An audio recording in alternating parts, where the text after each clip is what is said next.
Today I'm going to show you how to install CentOS8 DVD on VMware Workstation.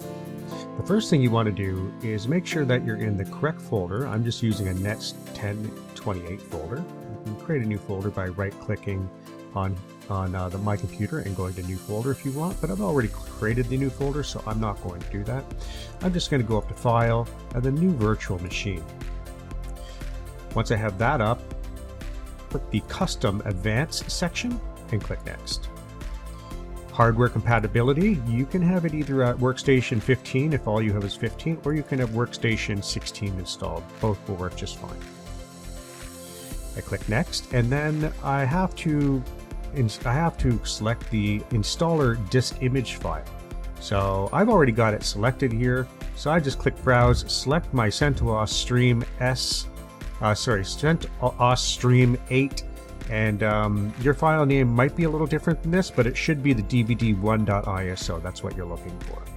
I click Open, and then I'm going ahead and click Next. Now I can name the virtual machine whatever I want it to name.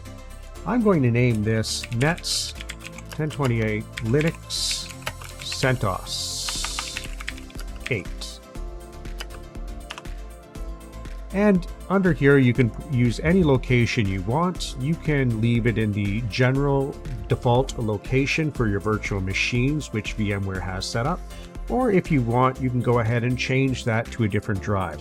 So I've gone ahead and changed my location to G Virtual Machines. You can put it wherever you want, but this is just a large drive that I have that's very quick. I'm going to go ahead and click Next. And for the number of processors, I'm going to pick 4, just because I have a lot of processors on my machine, and cores per processor, I'm going to put 2. So it's going to be 8 cores for this machine. Now, you don't have to pick that many.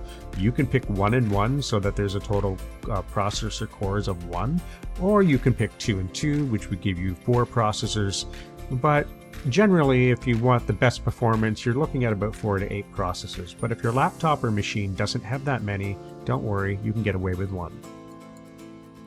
I click Next, and for the virtual memory for this machine, I'm going to put 4 gigabytes, and you can use the slider if you want. I just typed the amount of megabytes in here, which would give me 4 gigabytes. Now, you can use one gigabyte if you want, or 2 gigabytes. I typically like about 4 because I just have a lot of memory on this machine. I click Next, and the next thing I need to just determine is the network type.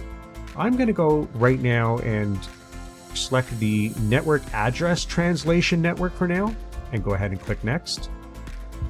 And then I/O controller types, I'm just going to leave it on the recommended LSI logic. What type of disk? I'm going to leave it on the recommended SCSI. Click Next. And then it's asking me, select a disk. If I have a virtual existing disk right now, I could use that. But I'm just going to go ahead and create a new virtual disk in that folder that I created where I'm going to put my virtual machine. So I click Next, and I'm going to leave it at around 20 gigabytes. That's fine for our purposes. If you think you're going to play around with it a bit more and install stuff, you can put 40 gigabytes, that's fine. But I'm going to leave it at the 20 gigabytes for now. We can always extend this later if we wanted to. And I'm just going to leave it split virtual disks into multiple files. That's fine, it doesn't matter to me. And it's asking me for the name. I'm just going to keep that at the default and click Next. And then it looks all good to me. I'm just going to click on the Customize Hardware button just to have a look to make sure everything looks right. 4 gigabytes of memory, 8 processors. Here's my file, network adapter, NAT, and this all looks great. So I'm just going to go ahead and close that, and then go ahead and click Finish, and power on this virtual machine after creation. That's just fine, I'll do that. And so now the virtual machine is going ahead and creating itself, and it's powered on, and I'm presented with this screen right here. So the first thing I want to do is see how I still have like the mouse cursor. I want to click on that with the left mouse button, and then it'll allow me to actually use the up and down arrows to select different options inside the original CentOS Stream boot. And I want to go ahead and go up until Install CentOS Stream 8 Stream is white, and press Enter. And so now it's going through the process of installing CentOS 8. the first thing it needs to do is bootstrap CentOS, the CentOS8 install process, so it can actually guide me through the process. And that's what we're seeing now.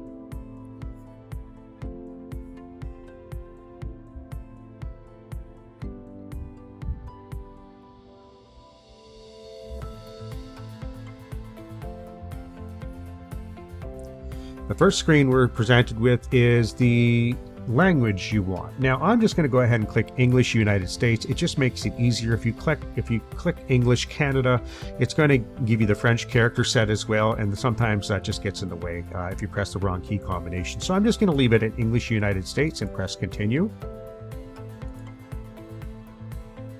And the next thing we're presented with is an installation summary. So you can leave most of these things at default, but I want you to go ahead and click the software selection, and I want you to go down to where it says minimal install, basic functionality. And the reason we do this is because we do not want a ton of stuff installed on the server. First of all, if we're installing a server, we don't want it to have a GUI. GUIs are typically for desktop machines, and we're kind of focusing on how we could secure a server in a corporate environment, and 9 times out of 10 it's not going to have a GUI. Also, minimal install is the most secure by nature because it doesn't install a bunch of stuff you don't need. If you do need it later on, you can install it. So we're going to go ahead and click minimal install, and if you want, you can scroll down and have a look at the extra things that you could install right from the get-go here. But we're not going to go ahead and install any of these right now. We're just going to go ahead and click done with the minimal install. Now that we've selected the minimal install, I want to make sure that we go ahead and click on installation destination, and just make sure this is the automatic button is selected here. If that's good, you can go ahead and click done, and now that's happy.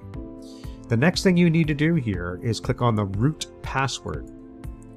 And you want to create a root password for every installation. So go ahead and create something that you'll remember.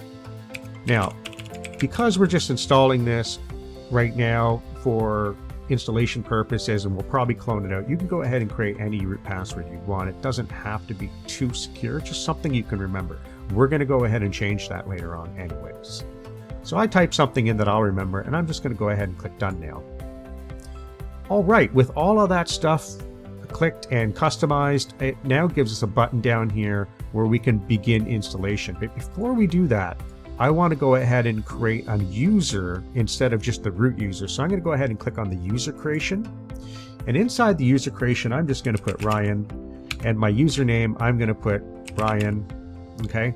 And make this user an administrator. We do not want to do that. We want to keep this user as a standard user for security purposes. And go ahead and click and type a password in here, something you'll remember as well. Typically not the same as your root user password, okay? That's a security problem. So make it a different password that you're going to remember. Write it down on a sticky or something, just so, or in somewhere that you'll remember that you can go back and refer to it. I'm going to go ahead and click done now. And so now we've a user Ryan will be created, a root user will be created as well, and all these options are now satisfied. We can go ahead and begin the installation. So I'm going to go ahead and click begin installation. Now this process is going to take some time. Typically it could take anywhere from a few minutes all the way to about 30 minutes, depending on the speed of your drive and your base host machine that you're creating this machine on, and how many resources you've delegated to that VM, like how much RAM and how many processors and whatnot.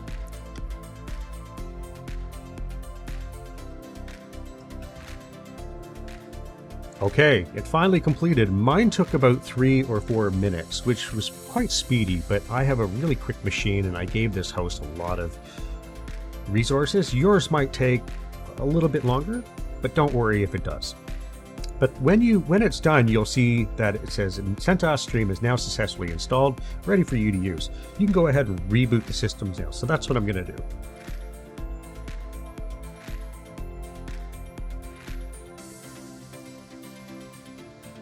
And so the first screen you're going to be presented with here is the grub screen, and it's going to disappear in a few seconds, which it just did. Now, if you touch anything there, it won't disappear automatically. So it's probably best just to leave it, let it time out, and it will start to boot by itself. And here we go, we have our first login. It says localhost login CentOS stream 8. And I'm going to go ahead and log in with the user I created, which is Ryan, and provide the password that I created upon installation. And so if you see this, Ryan at localhost, and then this kind of prompt here, this is the prompt that you want to see. This means that it's running. Okay, so the first thing you want to do when you log into the machine is go ahead and check a few things, such as pressing W to see a little bit of the system stats. It's been up for 2 minutes, the load average is very low, and there's one user logged in. We can also go ahead and type IP space A to look at the IP configuration for this machine.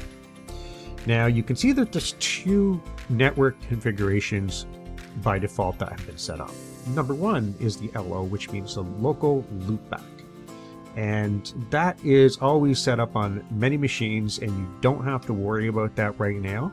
But the second one is the one that we're worried about. It's NETS1028, and this connection might look different depending on the type of hardware that you provided to this host. So if it says something else besides NETS1028, don't worry about that.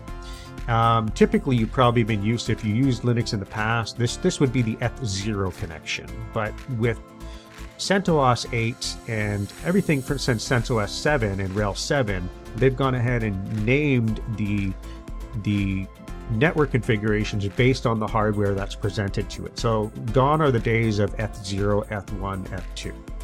So mine is NETS1028, and that's the one that's going to provide the NAT configuration to the internet from my VM. If I go ahead and ping something like google.ca, oops, look at that. It's not even knowing. That's not good. So at this point, we have to determine why I'm not getting the internet connection. So on CentOS8, the way we configure and control the networking is we use something called MN CLI. And if I press enter, it says, hey, look, NETS1028 is disconnected. Well, that's not good. So I'm going to clear my screen and we're going to try another command. We're going to go MN CLI connection show NETS1028. And that will give me a little bit of stats on the NETS1028 connection. And I'm going to go down here and try to figure out why it's not connected. So let's see here. Well, it says connection auto connect no. You can see that right here on this line. So that's a bad thing. We want to make sure it auto connects automatically. And we can see that the IPv4 method is auto, and there's no address or gateway assigned to it yet. So that means that automatically the connection did not bring itself up. So we want to go MN CLI con up, con for connection, short for connection. You can write this whole thing out like that if you wanted, but this is the short form, con, and then bring it up, NETS1028, and press enter. Now it says connection has been successfully activated. Okay, now that we have brought up the NETS1028 connection, we should have some IP information in our network stack. So what we can do is type IP space -4, which means only for TCP4 stuff we want to see, space A for show me all the stuff. And there it is. And ENS now does have a IP address of 192.168.244.132. I can go a step further and type IP space R, which will show me the routing table that it's set up. And you can see I have a default route of 192.168.244.2, and everything is being routed through that. Okay, this is perfect. This is what I wanted to see. Now, if you don't have this information, you might not have set up the NAT connection correctly for VMware. So go back and have a look at the previous install steps, or look in your VM to make sure that NAT is set up correctly. The next step I want to do is actually test this connection. So I'm going to go ping.google.ca, and it looks fine. And I'm going to go ping.cow.com, and I don't know what cow.com is. I figured I'd try something else, and cow was the first thing that came to my head. So looks like we're getting pings from the outside world. This is perfect. This is what we want. Now, the only problem is this is set up as a DHCP address, because when we did the NMCLI con up ENS33, it basically brought the connection up and went out to VMware and said, give me an IP, give me a gateway, all that stuff. Well, the problem is, if we keep rebooting this machine, maybe once that lease expires, it's going to give us a different IP address on this CentOS server. And we don't want that. We want something statically set up so that we can consistently connect to that IP address and know that we're always going to get that server at that IP address. So what I want to do is go back to NMCLI con show ENS33, press enter. And you can see if I scroll up and down using the arrow keys, I can see all the different parameters that's on this connection. You can see the IPv4 gateway, IPv4 addresses have all been set up by DHCP. And you can see a few things up here. We can even tell that it is DHCP just from these settings, because if we go to IPv4 method here, it's set to auto. We want that set to manual. But we have to set up a few other things in here, like IPv4 address. We have to give it the address. We have to set up the gateway. And once we set up those two things, we should be able to set this to manual, and then it'll be a static IP address. So to get out of this, I'm just going to press the Q button, and that will quit out of that. I'm going to press the up arrow once on my keyboard, and that will bring me like the last history that I typed in, the last command that I typed in on Linux. And so that just fills it all in there for me. I'm just going to press space and then shift backspace, or sorry, backslash, which is going to give me a pipe command. It kind of looks like a little vertical line there. And then space again, grep, which means search. That grep is a search command in Linux. And I'm going to search for the string IPv4 and press enter. And so what this is going to do is it's going to run this command, originally what I ran before, but instead of giving me all this information, it's just going to search for whatever strings contain IPv4 and output that to the screen. It's just a nice way that I can easily see all the commands that I'm interested in right now and setting up. Okay, we're now ready to start plugging in the information to set up our connection to be a manual static connection. The first things we need to do, though, is go back to our IP information and have a look at our specific information here. So you can see that the DHCP for VMware has set up an iNet connection, or an internet connection, of 192.168.244.132/24, and that 24/24 is our net mask, and that's very important to remember. The next thing is our default route, which is the 192.168.244.2. That's what you want. Those are the pieces of information we're going to need to set up this next part. So what we need to do now is we need to go nmcli space con mod ENS33 IPv4 dot addresses, and I want to put my address in there of 192.168.244.132/24, and the /24 is your gateway, your net mask, and it's very important you have put that in. Now your number could be different, okay, your IP address here, and maybe even the /24 might be different, probably not, but just pay attention, okay? Make sure you run this command and have a look right here to make sure what your number is and plug that in. Don't plug my numbers in. And you press enter. And then the next thing we need to go nmcli cons m space ENS33 IPv4. What did you think now? You got it. It's the gateway. And we're going to put, we can put this in quotes. We don't have to, but I like to put them in quotes. 192.168.244.2 and press enter. And now we have our gateway and our IP address in there. There's a few other things we need to do now. We need to go nmcli con mod ENS33. And we have to set this method up here, this method from auto to manual. So IPv4 method, and now we're going to put manual. Okay. One last thing that we have to do with this IPv4 settings, and then we can call it a day.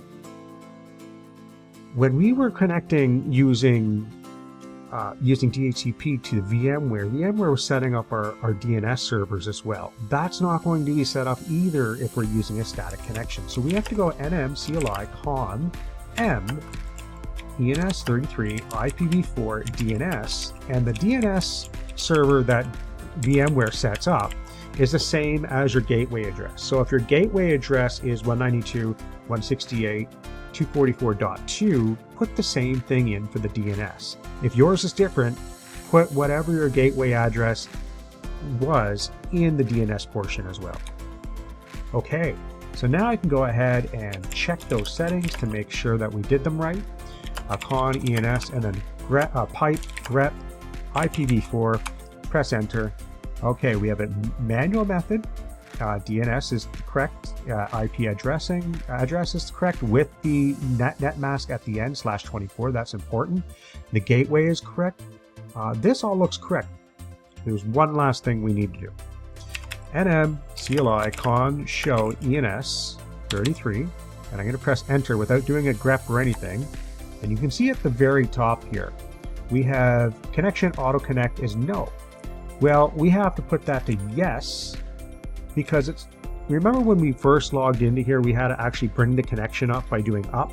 Well, if we don't put auto connect in, when we reboot this computer or this VM, it's not going to connect right away. The network connection won't auto connect. We want to make sure it's connected. So I'm going to go nm CLI con mod ENS33 connection dot auto connect yes. Okay, and I'm just going to go ahead and double check grep connection auto connect, and there it is. It's now set to yes. Perfect. So now we can issue an nm CLI con up ENS33, and if you didn't get any errors here, most likely it worked. And we can test that by typing ping google.ca, and look at that, we have a ping to google.ca. Now, if this doesn't work for you, if google.ca doesn't work in ping back, and by the way, to get out of ping, I always just press Control-C here, and that gets me out. If ping doesn't work for google.ca, try ping 18888 and see if that works for you. Now, if that's bringing back a ping for you, then your possible problem is that you didn't set up this one command, or this one DNS thing. nm CLI con show ENS33 grep IPv4 DNS. And IPv4 DNS is very important. If you didn't put that in, you will not get DNS resolution. And that actually sets up a file right here, etc resolve, and you can see it's generated by Network Manager. Okay, so if there's nothing in this resolve file and that name server's not in here, then that's why you're not getting name resolution. That's why you can't ping google.ca. Anyways, there's a few more last checks that we have to do to make sure that we're going to be able to SSH using PuTTY or Xshell into this server. I want you to go ahead and type ss space tall10 pipe grep and then :22 to see if the port 22 is open. And port 22 is the SSH port. And on my machine, it's showing it's listening, so that's a good thing. I'm also going to type systemctl space status SSHD and press enter.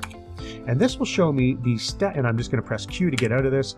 This is just going to show me the status of the SSH daemon, service daemon running on my machine. And you can see it's active and running. Therefore, we should be able to get into this server remotely using Xshell or PuTTY. Now, there's only one more thing that we need to do before we can start connecting with PuTTY. We need to reboot this machine and test to see if the network connection comes back up after a reboot. That's very important. So I'm just going to go ahead and type reboot and press enter. And away we go. And here's the grub screen. I'm not going to touch anything. It will time out after a few seconds and continue, and there it goes. And it will not take long for it to boot up and give me a login prompt. And there we are. I'm going to go ahead and type my username and my password. And the first thing I'm going to do is type ping google.ca, and I'm able to ping google.ca. I can check IP-4 space A, and there's some valid IP information. IPR, there's my route, and I can even check MN CLI con show ENS33 grep IPv4, and there is the correct information for this connection. So there we have it.